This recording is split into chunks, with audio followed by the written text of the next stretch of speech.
आपके घर के लिए एबीपी न्यूज की मुहिम लगातार जारी है। मेरा घर मेरा हक। बिल्डरों की शिकायतें हमें लगातार मिल रही हैं। अब तक 19,587 शिकायतें हमको मिल चुकी हैं। आप भी अपनी शिकायत हमें भेज सकते हैं।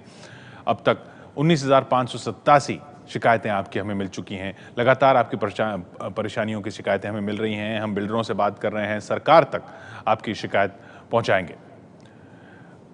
एबीपी न्यूज की मुहिम मेरा घर मेरा हक के तहत आज नोएडा और गाजियाबाद के बिल्डर एसोटेक की पड़ताल। बाजार भाव से महंगी कीमत पर फ्लैट बेचने वाले एसोटेक नोएडा के विंसर कोर्ट और गाजियाबाद के क्रॉसिंग रिपब्लिक में एसोटेक नेस्ट के वादे के मुताबिक खरीदारों को फ्लैट नहीं दे पा रहा। 6 साल पहले शुरू हुए इस प्रोजेक्ट में अपने घर का सपना कब पूरा होगा, कोई नहीं जानता।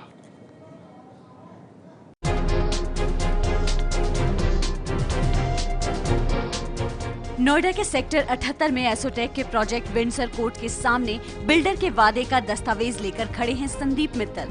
साल 2010 में घर बुक करवाने वाले संदीप पिछले साल ही फ्लैट की पूरी कीमत दे चुके हैं, लेकिन यहाँ के हालात देखकर ही पता चल जाता है कि संदीप के हाथ कुछ नहीं आया। 2015 नवंबर में पोजीशन लेटर ऑफर करा, कहा कि क्या नाम आप अपना पैसा जमा करा दो और हम आपको जनवरी में आपको फ्लैट दे देंगे। इन्होंने मेरे से पैसा ले लिया और इन्होंने फ्लैट आज भी वैसा ही है जैसा कि अक्टूबर नवंबर में था। उसके बाद एक कलम टचिंग नहीं हुई है। संदीप अकेले नहीं हैं।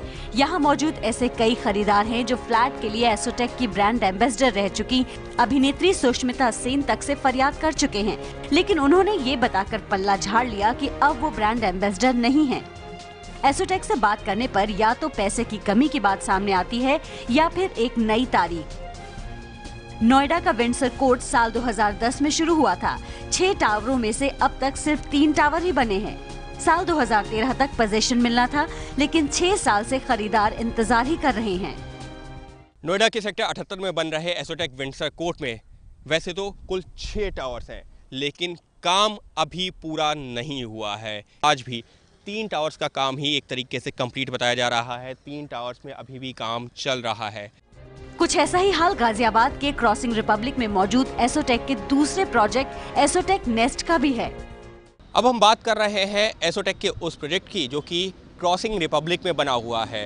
हालांकि बात की जाए इस प्रोजेक्ट की तो इसमें 5 टावर्स पहले से ही कंप्लीट हैं, लेकिन जो विवाद है, जो सवाल है, वो 2 उन टावर्स को लेकर के है जिनका काम अब तक पूरा ही नहीं हुआ है, जिसमें से एक टावर तो ऐसा है जिसका सिर्फ बेसमेंट ही कंप्लीट हुआ है, और ये प्रोजेक्ट है एसोटेक नेस्ट। साल 2010 में एसोटेक नेस्ट प्रोजेक्ट शुरू होते ही फ्लैट बुक करवाने वाले राजेश और देवी की हालत ये है कि उन्होंने अपने बच्चों का स्कूल तक बदलवा दिया, लेकिन अब उम्मीद जवाब देने लगी है। एडमिशन भी उनके यहीं पे अकॉर्डिंगली करवाए हैं। हम लोग इतना सब कुछ पे कर रहे हैं। एक औरत का सपना होता है, 5 साल से हम लोग यही सपना देखने कि कब हम अपने घर में शिफ्ट होंगे। हम लोग क्या करेंगे बताइए, हाथ में हमारे कुछ नहीं है। पूरी इन्वेस्टमेंट्स हमारी यहाँ पे लग चुकी हैं, सारी हमारी सेविंग्स जा चुकी है। हम लोग करें क्या? मैंने एस्कोटेक द नेस्ट प्रोजेक्ट में जनवरी 2012 में बुक करवाया था टावर जी में।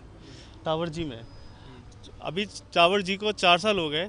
4 साल में भी अभी ये बेसमेंट से थोड़ा ऊपर बना है अभी तक। इन्होंने बताया था कि एचडीएफसी बैंक से अप्रूव्ड है और ये प्रोजेक्ट अप्रूव्ड भी है, लेकिन पता करने पे पता चला कि अभी तक ये जीडीए से भी अप्रूव नहीं है।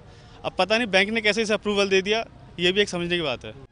साल 2010 में शुरू हुए एसोटेक नेस्ट में भी 7 में से 5 टावर तो बन चुके हैं, लेकिन बाकी 2 टावरों में 400 फ्लैट के खरीदार 6 साल से सिर्फ इंतजार कर रहे हैं।